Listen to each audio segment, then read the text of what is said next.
कृष्णा आणि वारणा नदीकाठच्या गावांसाठी शक्तीपीठ ठरणार कर्दनकाळ. राजू शेट्टी.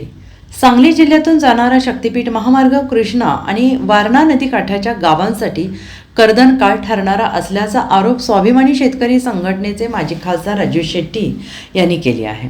कृष्णा आणि वारणा नदीकाठावरील गावातून जाणाऱ्या शक्तीपीठ महामार्गाच्या भरावामुळे वारणा आणि कृष्णा नदीकाठाच्या गावांना महापुराचा धोका अधिकचा निर्माण होणार असल्याची भीती राजू शेट्टींनी व्यक्त केली आहे.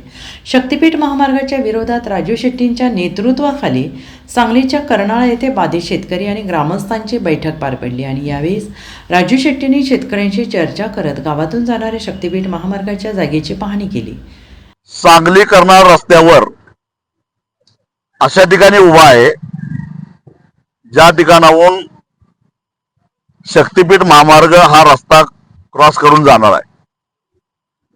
मी ज्या ठिकाणी उभा राहिलेलो आहे या ठिकाणावर 2019 आणि 2021 साली या रस्त्यावर जवळपास 10 ते 11 फूट पाणी होतं.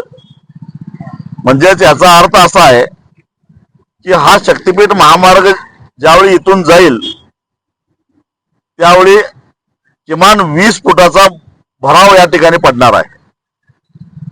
हा भराव किती आहे तर हे पुराचं पसरलेलं पाणी बघता बुधगावच्या दिशेहून हा रस्ता आलेला आहे. म्हणजे बुधगाव पासून माधवनगर, कर्नाळ, पद्माळ, कदमवाडी, सांगलवाडी आणि मग दानोळी अशा पद्धतीने हा रस्ता जाणार.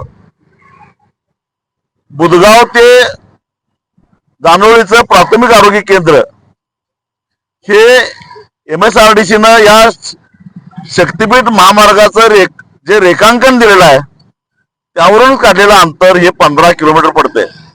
म्हणजे कृष्णा नदीच्या प्रवाहाच्या विरोधामध्ये या एवढ्या भागामध्ये 15 किलोमीटरचा भराव पडणार आहे.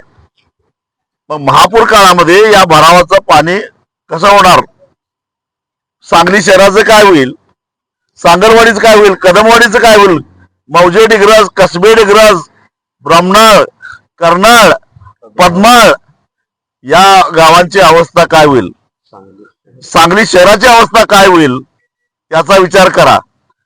त्यामुळे शक्तीपीठ महामार्ग हा केवळ ज्यांच्या जमिनी जाणार आहेत त्यांच्याच मुळावर उठलेला नाही, ज्यांचा दुरान्वयही संबंध नाही ते ह्या पूर रेषेमध्ये येणाऱ्या गोरगरीब सर्वसामान्य माणसापासून खेड्यापाड्यातल्या लोकांच्या जीवावर उठणारा हा महामार्ग आहे. ते जरी सांगत असले पिलर उभा करतो तर या ठिकाणी मी ज्या ठिकाणी उभा आहे या ठिकाणी 90 फूट खणल्यानंतर मग कुठेतरी खडक लागतो.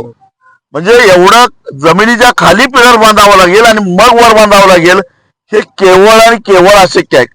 कारण कृष्णा खोऱ्यामध्ये हा सगळा परिसर हा काळ्या मातीचा आहे, ब्लॅक सॉइल आहे आणि इथं पक्का मुरुम लागत नाही, घरच नीट बांधता येत नाही. अशा ठिकाणी 15 किलोमीटर लांबीचा पूल होऊ शकेल का? या ठिकाणी कृष्णा नदीतून मी मगाशी सांगितल्या सगळ्या गावांनी आणि त्याच्या पलीकडच्या गावांनी सुद्धा पिण्याच्या पाण्यासाठी, शेतीच्या पाण्यासाठी पाईपलाईन केलेलं आहे. त्यांचं काय होईल? आणि महिना महिना जर का पाणी साचून राहिलं तर या जमिनीची अवस्था काय होईल? मी जे वारंवार सांगतोय की या शक्तीपीठ महामार्गामुळं सांगली आणि कोल्हापूर जिल्ह्यातलं ऊसाचं उत्पादन 20% घटणार आहे. कारण काही जमिनी क्षारपड होणार आहेत, काही जमिनी 8 महिने पीक घेता येईल अशा प्रकारची राहणार आहेत. आणि त्यामुळं औद्योगिक क्षेत्र या भागातले जे आहे त्यांना धंदा करता येणार नाही. सांगलीतल्या व्यापाऱ्यांची अवस्था वाईट होईल आणि म्हणून या सगळ्यांनी विचार करणं गरजेचं आहे. शक्तीपीठ महामार्गातून 50,000 कोटी रुपये काढायचे आणि ते वाटून घ्यायचं कारस्थान काही मंडळी करायला लागलेत. आणि गावागावातली जी काही चिल्ली पिल्ली आहेत त्या चिल्ल्या पिल्ल्यांना त्यातलं काहीतरी 10-20 कोटी मिळतील का काय या आशेनं ते समर्थन करायला लागलेत. माझी सगळ्यांना विनंती आहे त्यांना 10-20 कोटी मिळतील पण आपण आयुष्यातून उठू हे लक्षात घ्या. आपल्याला पिढ्यानपिढ्या इथंच राहायचं आहे आणि इथंच व्यवसाय करायचा आहे, इथंच शेती करायची आहे. काही मूठभर लोकांच्या स्वार्थासाठी आपण बळी पडायचं नाही, हा निर्धार कुठेतरी या शक्तीपीठ विरोधामध्ये एक मूठ बांधताना केला पाहिजे. कारण एक लक्षात ठेवा, आता नाही तर कधीच नाही, काळ आपल्याला कधीच माफ करणार नाही जर आपण चूक केली तर. Bureau report SBN Marathi Sangli.